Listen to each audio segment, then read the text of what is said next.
Hello बच्चों, good morning. कैसे हैं आप लोग? कक्षा 10 का पहला वीडियो रहेगा आज। तो आज के इस पहले सेशन में, इस साल के पहले दिन में आप सभी का बहुत बहुत स्वागत है।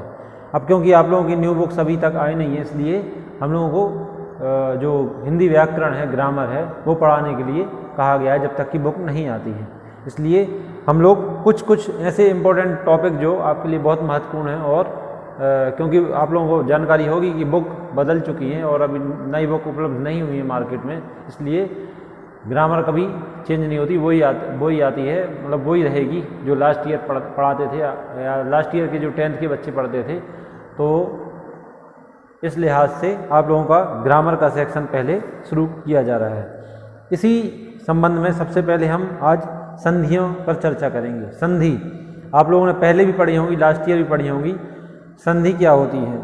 तो स्टार्टिंग की जो परिभाषा होती है संधि की, या सरल रूप में संधि की परिभाषा देखें तो वो कुछ इस तरह होगी कि जब हम दो शब्दों को जोड़ते हैं और उन शब्दों में जो लास्ट का वर्ण होता है, वर्ण मतलब अक्षर होता है, और दूसरे शब्द का जो पहला वर्ण होता है, अक्षर होता है, उन दोनों के मेल से जो विकार उत्पन्न होता है उसको संधि कहते हैं। जैसे मैं एक एग्जाम्पल बताना चाहूँगा कॉपी में।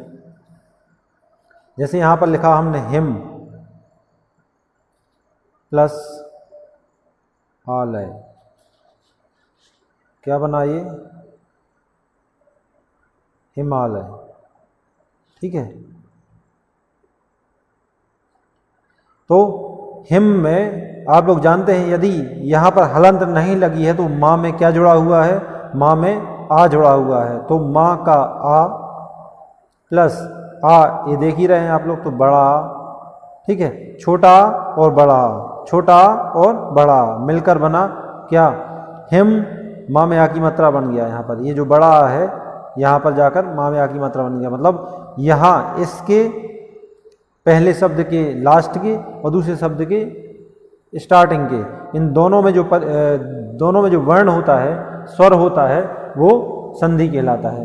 उन दोनों के मिल से जो नया शब्द या नया जो विकार उत्पन्न होता है या परिवर्तन होता है उसको संधि कहते हैं। क्या बन जाएगा ये? हिम धन आलय, हिमालय। यहाँ पर ये देख रहे हो आ बन गया ये। ठीक है। तो ये संधि कहलाती है। तो आप लोग जानते हो कि जैसा कि इस उदाहरण में हमने देखा, और थोड़ा सा जूम कर लें इसको, दो वर्णों के मेल से जो विकार या रूप परिवर्तन होता है उसे ही संधि कहते हैं। हम अभी बताएगा उदाहरण से इस बात को समझ चुके हैं कि संधि क्या होती है। क्योंकि ये टॉपिक आपके लिए नया नहीं है, इसलिए आपको समझने में ज़्यादा मुश्किल नहीं होगी। फिर भी यदि आप लोगों को नहीं समझ में आता है तो पूरी क्लास के बाद तो आप लोग कमेंट करें, मैं फिर से व्यक्तिगत रूप से आपसे बात करके आपको समझाने की पूरी कोशिश करूँगा। तो संधि की परिभाषा हमने देख ली। अब देखते हैं हम संधि कितने प्रकार की होती है। संधि होती है 3 प्रकार की, मुख्य रूप से संधि होती है 3 प्रकार की। पहली होती है स्वर संधि, दूसरी होती है व्यंजन संधि, और तीसरी होती है विसर्ग संधि। एक बार फिर से, स्वर, व्यंजन और विसर्ग आप लोगों ने छोटी क्लास में भी पढ़ा होगा, और अभी भी मैं कभी कभार क्लास में बता देता हूँ कि जो हमारी वर्णमाला है वो मुख्य रूप से 2 भागों में बटी हुई है। पहला होता है आ से आहा तक स्वर, और दूसरा होता है का से ज्ञानी तक व्यंजन। आ से आहा तक होते हैं स्वर और का से ज्ञानी तक होते हैं व्यंजन। तो 11 स्वर होते हैं हिंदी में और 33 व्यंजन होते हैं। उन्हीं से जो दूसरे व्यंजन बनते हैं वो और कुछ बढ़ जाते हैं। इस तरह मिलाकर 52 शब्द होते हैं, 52 अक्षर होते हैं। सॉरी, शब्द नहीं, शब्द तो अक्षरों से के मेल से बनते हैं। तो हिंदी में 52 अक्षर होते हैं। ठीक है।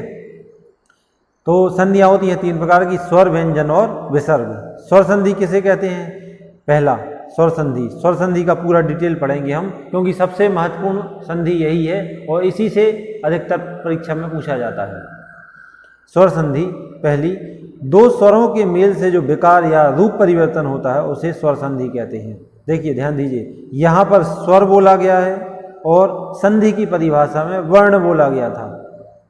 स्वर संधि में स्वर, और केवल संधि हो तो यहाँ पर स्वर और व्यंजन अर्थात स्वर और व्यंजन से को संयुक्त रूप से क्या कहा जाता है? वर्ण या अक्षर। तो दो अक्षरों के मेल से जो विकार या रूप परिवर्तन होता है उसे संधि कहते हैं। लेकिन स्वर संधि के मामले में दो स्वरों के मेल से जो विकार या रूप परिवर्तन होता है उसे स्वर संधि कहते हैं। यहाँ पर बहुत ही बारीक सी बात ध्यान देने लायक है कि संधि की परिभाषा और स्वर संधि की परिभाषा में क्या अंतर है। मैंने बताया, एक बार और ध्यान दीजिए आप, कि दो वर्णों के मेल से जो विकार उत्पन्न होता है उसे संधि कहते हैं, और दो स्वरों के मेल से जो विकार या रूप परिवर्तन होता है उसको स्वर संधि कहते हैं। ठीक है, देखिए आप लोग यहाँ पर ये उदाहरण भी दिया गया है। स्व धन अर्थी, स्व धन अर्थी बराबर होता है स्वार्थी। अब स्व का आ और अर्थी का भी आ, छोटा और इसका ये छोटा आ, छोटा प्लस छोटा बराबर बन गया बड़ा। परिवर्तन क्या होगा? छोटा और छोटा मिलके क्या बन गया? बड़ा। छोटा और छोटा मिलके बन गया बड़ा। ठीक है, तो ये स्वर संधि कहलाएगी। अब देखते हैं जो पहली जो स्वर संधि है उसके भी 5 भेद होते हैं, मतलब उसके भी 5 प्रकार होते हैं। मुख्य रूप से संधियां 3 प्रकार की होती हैं, उसमें से पहली संधि देख रहे हैं जिसका नाम है स्वर संधि, और उसके भी 5 प्रकार बताए गए हैं। उसके भी 5 प्रकार होते हैं। तो पहला है दीर्घ स्वर संधि। दीर्घ मतलब होता है बड़ा, दीर्घ मतलब बड़ा, और स्वर संधि ये प्रकार है, मतलब ये स्वर संधि का प्रकार है। कौन सा? दीर्घ, इसलिए इसका पूरा नाम लिखा जाएगा दीर्घ स्वर संधि। इसमें क्या होता है, इसको हम पहले जो नियम होता है इसको वो पढ़ लेते हैं, फिर इसी नियम को हम बिल्कुल सरल भाषा में बता देंगे। आपको ये नियम याद नहीं रखना है, ये नियम तो क्योंकि पुस्तक में लिखा हुआ है इसलिए हम बता रहे हैं, लेकिन जो याद रखने के लिए एक आधी लाइन का नियम रहेगा आपको वो पढ़ाया जाएगा, वो बताया जाएगा, उसी को आपको याद रखना है। तो सबसे पहले हम इसको पढ़ लेते हैं। जब एक ही स्वर, चाहे वह ह्रस्व हो या दीर्घ, ह्रस्व मतलब होता है छोटा, ह्रस्व मतलब होता है छोटा, और दीर्घ मतलब होता है बड़ा। अर्थात छोटे स्वर कौन कौन से कहलाते हैं?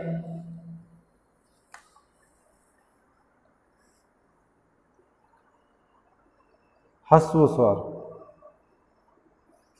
आ, ई, उ और री। आ, ई, उ और री, ये कौन से स्वर हैं? ह्रस्व स्वर। ह्रस्व मतलब छोटे। ठीक है, और दीर्घ स्वर, दीर्घ स्वर यानी कि आ का, छोटा आ का बड़ा, छोटी ई का बड़ी, छोटा ऊ का बड़ा ऊ, और इसमें जो तीसरा होता है री, उसका अर बन जाता है। ठीक है, ये कहलाते हैं बड़े। दीर्घ मतलब बड़े। ठीक है,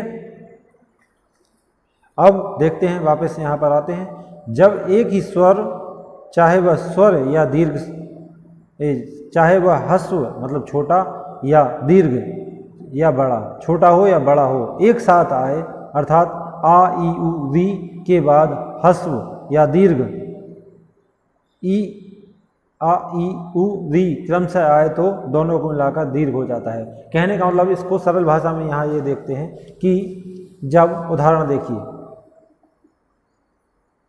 इसको समझते हैं, पहले उदाहरण देखेंगे बाद में। ये कह रहे हैं कि जब छोटा प्लस छोटे के बाद छोटा या बड़ा, छोटे या का बड़ा हो गया, तो इसके साथ जब ये देखिए, ये छोटा प्लस छोटा या बड़ा है, उन्होंने क्या बताया नियम में कि जब छोटे या बड़े आ के बाद छोटा या बड़ा आए, यहाँ पर ही बड़ा लिख सकते हैं, छोटे आ या बड़ा आ के बाद, या छोटे स्वर या बड़े स्वर के बाद छोटा स्वर या बड़ा स्वर आए तो मिलकर क्या बनता है? बड़ा स्वर बनता है, अर्थात बड़ा बनेगा यहाँ पर। ठीक है, छोटी या बड़ी में यदि छोटी ई या बड़ी ई जुड़ता है तो मिलकर बड़ी ई ही बनता है। ठीक है, ये है नियम आपका, इसको प्रैक्टिकली समझ लें आपको याद हो जाएगा। ये जो इसमें दिया है, जो इसमें ये नियम दिया है, इसी को मैंने बस उदाहरण देकर समझा दिया है। ठीक है, यहाँ पर जो उदाहरण दिए हैं उनको भी मैं समझा देता हूँ।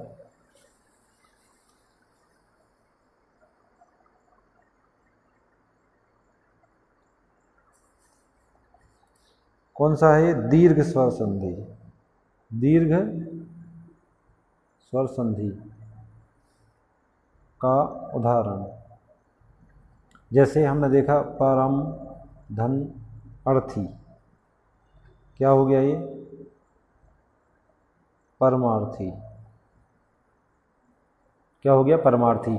अब देखिए नियम क्या कहता है कि जब छोटा या बड़ा के बाद मतलब दूसरे शब्द में छोटा या बड़ा आए तो बड़ा बनता है, जब छोटी या बड़ी के बाद छोटी या बड़ी आए तो बड़ी बनता है। ठीक है, यहाँ पर देखिए परम आ प्लस आ, छोटे के बाद छोटा आया, छोटे के बाद छोटा आया, उसमें क्या बन जाएगा? बड़ा। ठीक है, छोटा और छोटा मिलकर बड़ा। परम धन अर्थी, ये यहाँ आकर आ की मात्रा बन गया परमार्थी। ठीक है, इसी तरह एक और देखें, भानु धन उदय बराबर हो जाएगा भानुदय। भानुदय, ये छोटा ऊ प्लस छोटा ऊ बराबर भानुदय। ये छोटा ऊ मिलकर बन गया बड़ा ऊ। ये बड़ा ऊ की मात्रा, ये छोटा ऊ की थी यहाँ पर भानु की बड़ा ऊ बन गया, भानुदय हो गया। तो ये है आपकी दीर्घ स्वर संधि। समझ गए होंगे आप लोग, ये है आपकी दीर्घ स्वर संधि। चलिए अब आते हैं सेकंड गुण स्वर संधि पर। गुण स्वर संधि क्या कहती है देखते हैं नियम। यदि स्वर आ या आ के बाद ई, बड़ी, छोटा ऊ, बड़ा ऊ या री आते हैं तो उस स्थान पर क्रमशः ए ओ अर हो जाते हैं। उस स्थान पर क्रमशः ए ओ अर हो जाते हैं। अब इसी नियम को जो इन्होंने बताया हम प्रैक्टिकली देखते हैं। इन्होंने कहा है कि आ या आ के बाद ई ऊ, छोटी, छोटा ऊ, बड़ा, छोटी, बड़ी, बड़ा ऊ या री आते हैं। अब देखते हैं, यहाँ पर इसको लिख लेते हैं। ये कौन सी संधि आ गई अपनी? गुण स्वर संधि। गुण स्वर संधि। इसमें इन्होंने कहा है नियम क्या कहता है, छोटा आ या बड़ा आ के बाद यदि ई, बड़ी, ऊ, बड़ा ऊ या री आते हैं तो क्या बन जाता है? अर बनता है। ए ओ अर बन जाता है। या तो ए बनता है, अब कंडीशन अलग अलग होंगी इसमें, या तो ए बनता है या फिर ओ बनता है या फिर अर बनता है। ये कहता है आपका नियम। ठीक है, समझ गए होंगे आप। छोटा आ या बड़ा आ के बाद या छोटा आ पहले शब्द में, पहले शब्द के अंत में यदि स्वर छोटा आ या बड़ा आ हो तो उसमें छोटी या बड़ी जुड़ जाता है। बड़ी जुड़कर या छोटा ऊ या बड़ा ऊ जुड़कर या री जुड़कर क्रमशः या तो ए बनता है या फिर ओ बनता है या फिर अर बनता है। एक उदाहरण देखते हैं। जैसे मान लो अंत में कोई शब्द आया, अंत में अक्षर आया ए, आ, और इसमें जुड़ा ई, तो क्या बनेगा इसका? ए। क्या बनेगा? आई, आए। आप बोलकर देखो, आ ई, आए, आए। ठीक है, यदि ए और को कौन कहते हैं?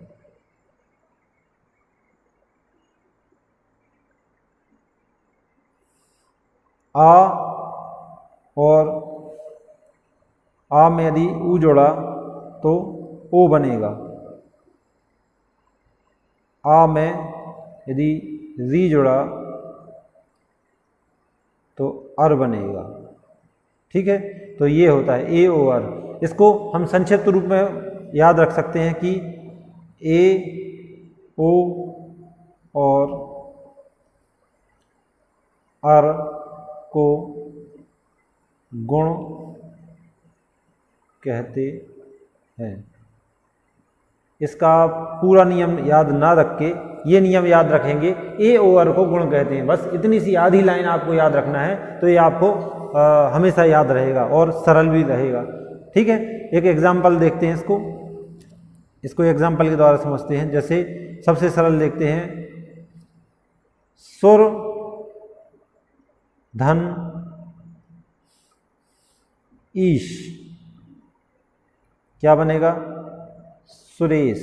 अब कैसे विकार हुआ है, कैसे परिवर्तन हुआ देखते हैं। सुर आ और बड़ी आ, छोटी या बड़ी मिलाकर क्या बनता है? ए बनता है। तो ये ए बन गया। सुरेश, आ और बड़ी, सुर धन ईश, सुरेश। ठीक है, ए का विकार हो गया। अब ओ का देखते हैं, सूर्य धन उदय बराबर सूर्योदय। ठीक है, तो सूर्य यहां पर क्या आएगा? ये सूर्य का अ, सूर्य अ धन उदय, ये अर होगा, सॉरी यहां पर अर।